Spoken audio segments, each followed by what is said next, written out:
Acercamiento de los medios y los periodistas a los problemas sociales. Los problemas estaban antes y siguen después. De esas cosas vamos a hablar con Lelio Mármora en un ratito y además algunos datos increíbles de la negociación entre el gobierno nacional y el gobierno de la ciudad.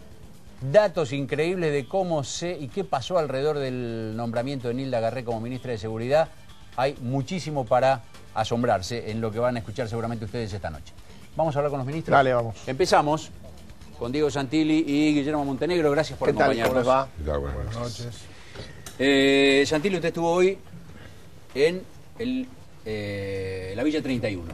Sí, estuve en la Villa 31. ¿Sigue la gente ahí? ¿Sigue la gente ocupando? Un pedazo del ferrocarril, ¿no? Está Hay ocupando un predio, un tramo que pertenece al ferrocarril. Esa se está ocupando un predio de ferrocarril que es el que da hacia Retiro, digamos, lo que va entre la terminal de ómnibus y las vías del tren. Y están sobre las vías. Entonces, Bueno, ahí ¿Cuánta gente hay? 539 familias. Familias. ¿Cómo puede ser? Porque 539 que las contaron. Porque hicimos un censo hoy. Lo terminamos a las 20 horas del día de hoy. Hace un rato, hace 3 horitas. Hace 3 horitas hicimos un censo, empezamos a las 5:30 de la tarde, terminamos a las 20 horas.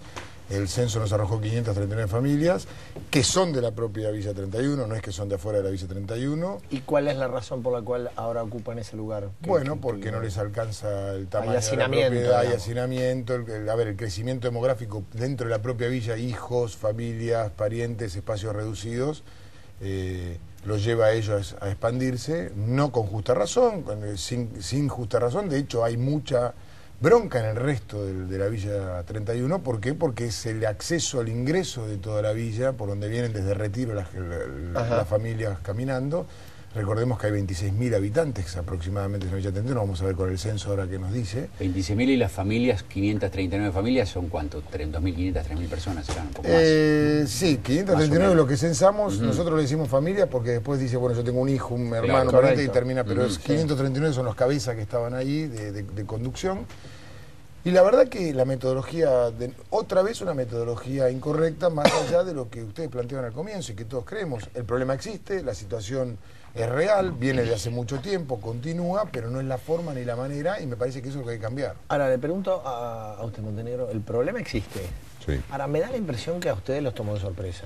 Al gobierno nacional también, sin duda, pero me parece que a ustedes los tomó de sorpresa, ¿no? La envergadura de este problema creo que le tocaba de tomar de los indoamericanos específicamente, le tomaba de sorpresa a cualquiera.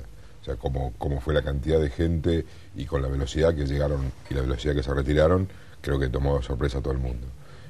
No en tema de las tomas, o sea, el tema de las tomas, y sobre todo en diciembre es un mes donde habitualmente es más complejo que el resto, por el tema de las fiestas, por el tema de que hay una expansión, porque hay como que se recrudecen las tomas en el mes de diciembre, así como históricamente se recrudecían los motines en los meses de diciembre, ¿no? Era como que era esto, cuando yo era juez era, bueno, en diciembre siempre era un mes complicado para las unidades de detención. Sí, sí. Acá pasa exactamente lo mismo, nosotros entendíamos de que podía llegar a ser un mes complicado, incluso lo habíamos hablado con Diego antes de esto, de que había que generar controles o alertas tempranas para este tipo de cosas, pero básicamente para poder explicarle a la gente lo que decía Diego recién, decir, bueno, tenemos que estar dentro de un orden determinado para poder acceder a la posibilidad de tener un plan de vivienda y de esa manera poder ordenar, porque me parece que el gran conflicto que se generó acá es estar por fuera de los órdenes, Sí. y de que eso te provoca de que el que está fuera por ahí tenga más beneficio del que está dentro. O sea,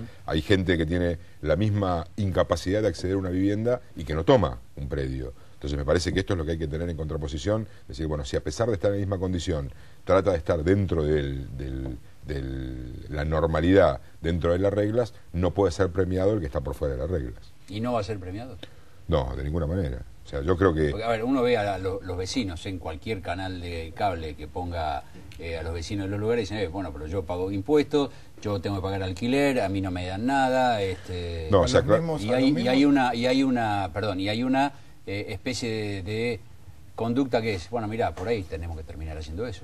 A ver, yo diría, más allá del tema de los vecinos, que también vecinos son los que viven en la Villa 20, también vecinos son los que viven en la Villa 31, la mayoría de los habitantes que son trabajadores, clase que se esfuerza, que lucha, que trata de mejorar, que es verdad que no le alcanza la pieza que yo, porque yo he estado hablando, de hecho el otro día mismo, ayer estuve hablando en Indoamericano con vecinos, habitantes de la Villa 20.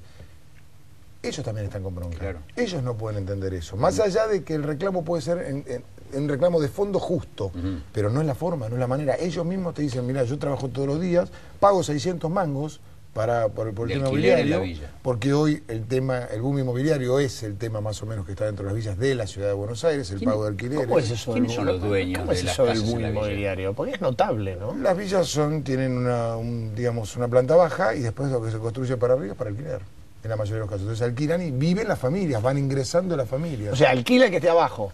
El Claro. que está abajo alquila la parte de Es el arriba que y con llegó eso antes. tiene una renta. Entonces eso es el boom que está habiendo, pero además lo dicen todos los vecinos. ¿Y qué les pasa? Aquellos vecinos que están en la villa y que pagan 600 pesos el alquiler de esa casa, esa habitación, lo que sienten es que es injusto para ellos mismos. Porque ellos dicen, no, yo pago los alquileres y veo aquel, digamos, que va de vivo, o aquel que vende los terrenos, lotea y los vende, aquel que es delinque, aquel que lo hace de manera ilegal, tiene un premio. Y esto es lo que es injusto también para todos aquellos que viven en esa situación. Yo creo que lo que decía usted es fundamental.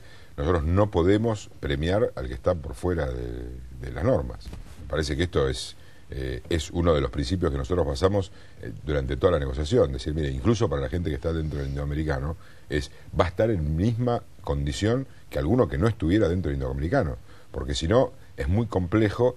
Es un discurso totalmente contradictorio, es decir, hay que estar dentro de las normas y dentro de las reglas, pero si ocupás un espacio público o privado, tenés mejores condiciones que el otro, cuando el que por ahí tiene las mismas condiciones o peores de capacidad de tener una casa, ¿no? Hay una cultura en la Argentina, una cultura social más que política, desde el 2001, desde el corralito y el hiperdesempleo del final de Menem, en el que para reclamar, para hacerse visible con el reclamo, hay que cortar, hay que ocupar. Porque si no se condice con... Si no, el poder en cualquiera de sus expresiones nunca escucha. Claro, pero no se condice con el futuro, el crecimiento económico. O sea, hay lugares en donde, si una protesta social es una protesta social de una gran cantidad de personas, nosotros tenemos que escucharla. O sea, el gobernante, el político tiene que escucharla. Ahora, me parece que se trasladó a que cualquier cosa sea protesta social. O sea, 10 personas cortan una calle porque no están de acuerdo, porque no le pintaron el techo del aula. O sea, y esto no es una protesta social, es un corte de 10 personas que hacen esto. No tiene absolutamente nada que ver con un problema habitacional, con un problema de vivienda, con un problema de trabajo, como sí pueden llegar a ser este tipo de protestas. Yo creo que ahí sí nos tenemos que poner de acuerdo, sí nos tenemos que sentar a ver cuál es la mejor solución para darle una salida, teniendo en cuenta que es una deuda y una demanda de los últimos 30 años, no es una demanda de los 3 años de gobierno de Macri. Ahora, yo le pregunto a los dos, y usted, Montenegro, habló de la velocidad, ¿no? La velocidad con que llegaron, la velocidad con que se fueron. ¿Cuánto consideran ustedes que hubo de una necesidad objetiva que existía? ¿Cuánto? ¿Y cuánto de articulación política alrededor de esto? No importa de quién, después podemos discutirlo de quién. Porque yo digo, la verdad que llamó la atención, y lo decía Montenegro, la rapidez con que llegaron, es verdad, pero también la manera en que se fueron cuando ustedes y el gobierno nacional le ofrecieron la verdad. Está muy bien el acuerdo. Ahora, tampoco era un acuerdo de decir, bueno, mañana tenemos vivienda, acá está la plata. En verdad es una promesa, ¿no? Yo creo que es un punto de inflexión. Me parece que no era como sucedía antes. Antes era el subsidio de los 7.000, los 8.000 pesos para que dejar los espacios, y esta vez es un puntapié distinto hacia adelante, que es interpretar la realidad, intentar resolver la cuestión de fondo, no la cuestión coyuntural, porque si no vuelven las tomas en otros lugares. Yo creo que empezó como una toma Villa 3, que ingresó el sector de Piletones y después Villa 20, y de repente en un momento se articuló, hubo presencia articulada, y ahí sí que fue llamativa la salida rapidísima. Ahora, empezó con el carácter histórico de las tomas históricas, porque nosotros veníamos con Guillermo discutiendo un par de semanas antes el tema de los clubes. En la zona hay 10, 12 clubes importantísimos para la ciudad de Buenos Aires, pero importantísimos en términos de quiénes lo usan los jóvenes, los chicos de los colegios, la Asociación Cristiana de Jóvenes, Marianista, Daón Italiano, San Lorenzo, la Quemita, San Lorenzo. Bueno, habían ocupado las veredas, pero las veredas tomadas, no se podía entrar, no se podía ingresar a algunos clubes. Esto era en Flores Sur, ese. Exacto, Bajo Flores. Los vecinos los titulares de los clubes vinieron diciendo, por favor hagan algo porque ya no se pueden ingresar. Entonces, esta discusión empezó 2 semanas antes y de repente empezó a generalizarse en otros lugares. Como decía Guillermo, al principio como consecuencia de todos los diciembres pareciera que fuera